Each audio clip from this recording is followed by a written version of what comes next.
Bana Congo, Nzambe apambola bino bipai biso bozali.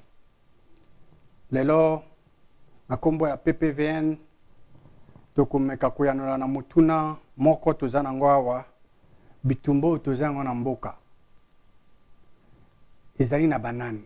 Banani bazali banguna ya mboka na biso. Banani baza banguna ya peuple congolais. Bakati ya mboto yanula mutuna mona nalingi ko yebisa bino ke na mosamo ya soda ya mbote armée kende kubunda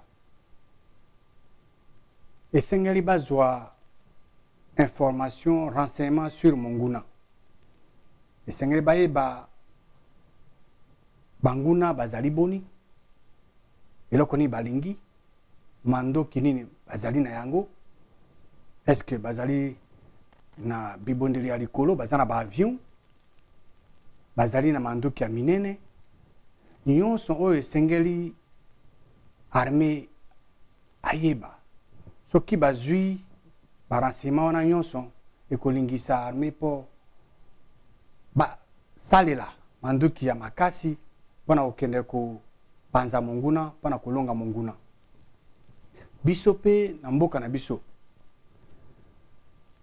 na République démocratique du Congo toyebi ke mboka na biso eza na etumba. Mission ya PPVN ezali nini? Mission ya PPVN ezali kotia liboso ya peuple congolais ba solution ya nzambe oyo ya solo po ete peuple congolais asalela yango na bomoi na ye pe na domaine nyonso ya bomoi. Mission na biso yango wana tina wana tolingi to répondre to yanola na mutuna oyo banani baza banguna ya biso banani tozobundaka na bango po ete toyeba banguna ya biso ya solo baye bazokobundisa biso po ete toyeba baye bato banso baza nsima ya makambo manso bazoleka na mboka na biso esengeli tokende na kati ya liloba ya nzambe po nzambe aza na biyano na makambo manso tokende kozwa biyano tolingi tozwa mpona mituna misato esengeli tozwa biyano nango na mutuna ya liboso eza nini selon liloba ya nzambe tozali na banguya boni awa na mokili nguya eza ya elimu ezali boni mutuna mwa mibale selon toujours liloba ya nzambe toza na banzambe boni awa na mokili banzambe bazali boni e mutuna mwa suka batata oyo ya elimu bazali boni mpona nini tolingi tozwa biyano na mituna misato miye parce que soki toyebi tozwi biyano na mituna misato na kati ya liloba ya nzambe yango ekolingisa biso po toyeba baye bazali kobundisa biso na mboka na biso ekolingisa biso toyeba banani bazali nsima ya makambo manso bazoleka na mboka na biso lelo tokoyanula na mutuna moko tokotingama na mutuna mwa liboso yango nde tokoyanula tozali na banguya ya elimu boni awa na mokili liloba nzambe ekopesa biso eyano mais avant totanga liloba nzambe nalingi nayebisa bino ke na mokili oyo tozali na nguya mibale ya elimu nguya mibale banguya mibale wana banguya na eyokanaka te moko ezali nguya oyo ya solosolo ya nzambe mpe oyo ya solo nzambe oyo asala likolo na se na biloko biso mpe nguya mosusu eza mpo ya nzambe oyo ya se oyo babengi ye diable tokokende na buku ya acte to misala chapitre 26 tokotanga verset 17 na 18 nakotangela bino yango na lopoto nde nakolimbola bino na lingala. J'étais choisi du milieu de ce peuple et du milieu de païens vers qui je t'envoie, afin que tu leur ouvres les yeux pour qu'ils passent des ténèbres à la lumière et de la puissance de Satan à Dieu, pour qu'ils reçoivent par la foi en moi le pardon de péché et l'héritage avec les sanctifiés. Apôtre Paul aponamaki na katikati ya bapagano pe atindamaki epa bapagano po ete akende kosala eloko moko. Liloba Nzambe lobi ke afungola bango miso, afungola miso bapagano. Miso bozo nazo tala na bino ya bato bana ezalaki polele bazali komona nango, miso physique bazali komona nango. Mais miso na bango ya elimu, miso ya motema ezalaki ya kokangama, bazali komona nango te. Biso na PPVN tolingi ke bana ya Congo, miso na bango ya elimu efungama, miso ya motema efungama. Pona nini?